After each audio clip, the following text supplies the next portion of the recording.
Here's more on the brilliant interrogation tactics used to get Colonel Russell Williams to finally confess. That's next. Welcome back to the More Channel, Shakers. Darkman Shake here. Why is my hair parting in the middle like that? This is a moron video of the brilliant interrogation tactics used to crack Colonel Russell Williams into finally confessing. If you noticed in my main channel video, I couldn't really say exactly what happened or what he exactly did specifically. And I also, of course, couldn't even include his full confession. If I were to include all that detail, the evidence, and his full confession, yeah, that video would be shadow banned completely. Shadow banned. For example, I have an Oswald video. I can't even say the whole name of the guy, otherwise this will be completely shadow banned too. It's just completely ridiculous. China video that is extremely shadow banned. It's ridiculous. If I say any of those keywords, if you say any of those, you're gonna get shadow banned. And YouTube already has my number. So what we're going to do in this Moron video is talk more about the body language in the interrogation, also talk about some more brilliant interrogation tactics used on Russell Williams that I left out in the main channel video. So now, let's get started. Did you notice how the interrogation room is set up? That's a little microphone, just to make sure there's nice and clear. As you can see here, everything in this room is videotaped and audio taped. Check. You ever been interviewed by the police in a room like this before? I have never been interviewed like this. Oh, no? Right, the desk of the interrogator was against the wall, and Colonel Russell Williams was sitting in a chair in the corner. Can you all guess why it was set up that way? Right, it's to increase the anxiety of Russell Williams by getting him to sit in the corner, feeling like he is cornered. Also, there was no table or desk hiding his legs, and they did that for two main reasons. One, it further increases his anxiety by feeling like he's fully exposed, and he can't hide at all, and there's nothing hiding his legs, and he's fully exposed to the interrogator. And two, it's so the interrogator could have a perfect view of Russell and be able to read his full body language, including his legs. In body language, our legs are typically the most honest part of our whole body. The reason why, it's the farthest from our head where we have all of our senses, so we don't really see our legs very often or, look at them or very conscious of what our legs are doing. So often our legs will be fidgeting or doing something that will indicate some nervousness or indicate some deception. If you ever noticed in cartoons or old movies, how is the interrogation set up? Right, it's where the suspect is sitting in the middle of the room, nothing over covering their legs, no table or desk over their legs, completely in the middle of the room with a big light shining above them, right? And the reason why is that's kind of how they used to interrogate someone, because it increases the suspect's anxiety, because the suspect is fully exposed, and also because the interrogator is free to walk all the way around the suspect, further increasing that suspect's anxiety. Second, of course, is so the interrogator can freely observe the suspect's body language, which the interrogator can evaluate whether the suspect is telling the truth or not. And if the interrogator feels like the suspect is not telling the truth, he can further drill on the suspect on that topic. One thing that really stood out to me when Russell Williams was confessing, see if you guys felt this way too, he was so robotic when he was talking about all the horrific things that he did. There was no remorse or no disgust in himself. It was just stone-faced. Through the back patio door while she was sleeping. Acting that cold like that is very, very typical of a psychopath, is not feeling any emotion. He had absolutely no ability to feel their pain, their family's pain, or any of that. Absolutely no emotional connection to all the people that he harmed. Yeah, that's unfortunately how psychopaths are. They don't have that ability to empathize and feel like, oh my gosh, that poor person, wonder what they would be feeling. How terrible would that be to be them?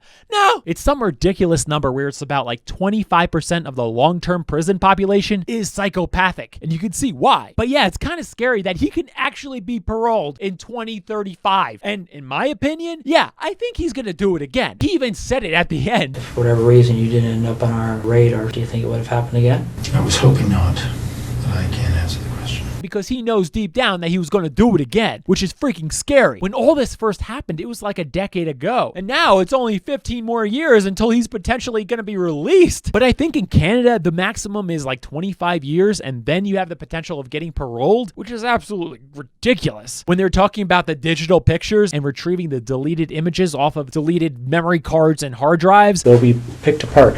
You can't erase things from computers. They sell programs to try and help people clean their computers of stuff, and Our guys are pulling that stuff out all the time. The FBI is pulling that stuff out all the time. Basically, it makes you think that, is anything digital really gone? Literally anything that's digital, it is there for eternity if it wants to be turned up. Everything that we do is digital. So does that mean everything is recorded now? Everything is going to be here for eternity? Somewhat true, I think. You take a picture with your iPhone, yeah, the reality is it goes to the cloud and it's going to be there for pretty much eternity. If someone wants to dig it up, they can probably dig it up. So at one part, Russell Williams offers to help. He used the excuse of, I'm concerned that they're tearing apart my wife's brand new house.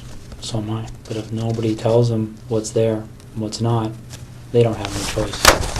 I really care about my wife. I don't know if I fully believe all that. That seems to be more of an excuse, given what we know about Russell Williams and the horrific crimes that he committed. I think that may have been a little bit of a cover so that he can direct police to only certain areas of the house, especially because we know the psychopathic crimes he committed. But then he contradicts that by saying he wants to come clean so the investigators don't tear apart his wife's house. Concerned about his wife's house and his wife's feelings in all of this runs completely contrary to all the horrific crimes that he committed. Doesn't make sense. If you notice, one of the interrogation tactics the interrogator used is the feeling of loss. If you don't confess now in this very slim window to confess, this window to confess will quickly close and will be gone, and you won't have this opportunity to confess and to come out as clean as you want to come out. There's a huge search still underway, and it'll continue. That might even happen tonight for all I know. Once that happens, then I don't know what other cards you would have to play. Makes the suspect have that feeling of loss, of, oh no, I have to confess now. If I don't, it's gonna be really bad for me. A very effective tactic is to sell confessing to the suspect as a very quickly closing window. And that window is closing very, very quickly, and they can lose out big if they don't confess now. The feeling of loss is a lot more powerful than the feeling of gain. If you also notice, the interrogator offered Russell a meal once Russell started talking truthfully. Want anything to eat or anything? You started talking, so I'm going to give you a little treat. That's essentially what it is. Kind of like, good boy. Some interrogators offer food way too early. Some food? What would you like to eat? Like what? Like a sandwich? Which just makes them come across as weak. Please eat and tell me the truth, please. We really need you to tell us the truth. How is that sandwich? I don't like the sauce. Kind of a mustard thing, isn't it? I'm okay with it. It's good. It just comes across as weak and desperate, I think. Oh, come on. Come on, Rocky. Here's something interrogators always seem to struggle with, especially when they're dealing with something like this, is when the truth is the worst case scenario. That's a big problem for interrogators, because a typical card interrogators will play with the suspect is, hey, confess now and tell us the truth, your side of things, which isn't going to make you look like such a monster. But when the truth is that they are such a monster, such as with Russell Williams, such as with Chris Watts, yeah, it's really hard to play that card. And you may be wondering if that tactic wouldn't work at all on a suspect where the truth is the worst case, and maybe interrogators shouldn't even use that. No, you should still use it because it gives the suspect the opportunity to lie. Start opening up and start admitting anything. Okay, it did happen, but it didn't happen that badly. Let me try to twist it around here and make it look not so bad for myself. But as we talk about, guilt is determined based on the evidence, not what the suspect says. And typically, if the person is missing and that tactic is used on that suspect, and the suspect starts opening up, revealing where that person is, usually what comes along with a missing person is enough evidence to reveal the truth and convict the suspect. Watch this part here and see if you know why the interrogator asked him this. Is she inside, outside? Yes, he's strategically asking Russell very easy questions, which will give them the most amount of information with the least amount of response from Russell. They want to make sure they have at least an idea of where that missing person is, where they can possibly find her, even if Russell shuts his mouth. Getting him in the habit of talking openly and truthfully. That interrogation, of course, was brilliant. However, there's always room for improvement. So why don't we talk about something that interrogator Jim Smith could have done differently to maybe get Russell to open up a little bit sooner? Can you guess what it is? Because it's tough to undo the rumor mill once it gets started. Russell Williams was talking with his arms folded for a very, very long time. So what a way to break that is actually to give them something. Hey, look at this evidence. Anything that's going to cause them to release their arm fold is going to help them to open up a lot sooner. You could even do that if you're in sales and your potential client has their arms folded and listening to you. You can go, hey, I want to show you something here. Give them a piece of paper. You can have them write something down. There's a lot of tactics you can use to get them to open their arm fold, which is going to get them to be more more receptive and more open and talk more openly and not so closed off to the person that they're talking to. Now let's read your comments. Teddy Bear Paradise writes, Russell's hair is practically social distancing. Alan writes, he wasn't just a pilot. He was the commander of the largest Air Force base in Canada. Yeah, he was dropping the puck at these big hockey games. It was shocking that someone of that stature did something so horrific. And did they miss anything in the psychological examinations that they surely had him go through for top secret military clearance? Did they miss that? How did they miss that? Joe's Tropical Van Life writes, his worst crime is not shaving that ridiculously looking little island of hair off. Yeah, I know. A lot of you are commenting on his hair. Guys, if I ever get to that point of having a little island of hair right here, I promise you, I will shave it off. Kendra Gross writes, wow, him saying that he murdered Marie because she said she lived alone when he met her once is so scary. She had said she lived alone the one time I met her. My coworker is very talkative and she is middle-aged and tells so many customers that she lives alone. I need to tell her now not to do that anymore. LOL. That's the thing. You gotta be careful of who you tell things to. You don't want to be telling everybody everything about yourself, such as me vlogging and saying, oh, my whole life.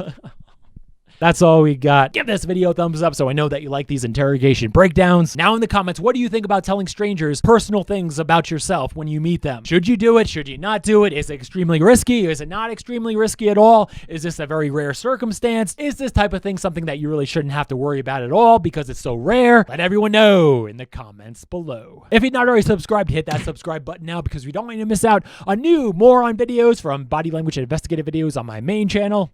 And I'll see you at the top.